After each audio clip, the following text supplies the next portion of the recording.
அமைக்கப்பட்ட நவீன ஆய்வகம். இனிமே தண்ணீர், நெய் இந்த மாதிரி பிரசாதங்களை இங்கேயே ஆய்வு பண்ணிக்கலாம்.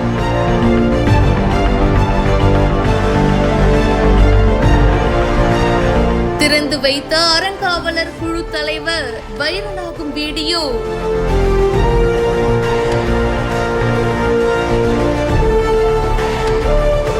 திருமலையில உணவுப் பொருட்கள், குடிநீர் இது எல்லாத்தையுமே துல்லியமா அதிநவீன தொழில்நுட்பத்தோட ஆய்வு பண்றதுக்காக புதிய ஆய்வகம் அமைக்கப்பட்டிருக்கு. இத பாத்தீங்கன்னா அறங்காவலர் குழு தலைவர் நாயுடு அவர்களும் இன்னும் சில அதிகாரிகளும் சேர்ந்து திறந்து வச்சிருக்காங்க.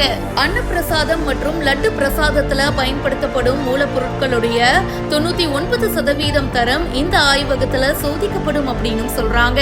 திருமலையில இதுவரைக்கும் நெய்யுடைய தரத்தை சோதிக்கும் ஆய்வு முறை இல்ல. முதன்முறையா நெய்யுடைய கலப்படம் மற்றும் தரத்தை சோதிக்க திருமலையிலேயே ஒரு ஆய்வகம் அமைக்கப்பட்டிருக்கு. இந்த இயந்திரங்கள் NDDP மூலியமா நன்கொடையா வழங்கப்பட்டிருக்கு. அது மட்டும் இல்லாம ஃபியூச்சர்ல திருமலையில FSSAI ஆய்வகமும் அமைக்கப்படும் அப்படின்னு நாயுடு அவர்கள் தெரிவிச்சிருக்காரு. இந்த வீடியோ பத்தின உங்களுடைய கருத்துக்களை கமெண்ட் செக்ஷன்ல சொல்லுங்க. மேலும் பல செய்திகளுக்கு இப்பவே பிஹைண்ட் ரூட்ஸை ஃபாலோ பண்ணுங்க.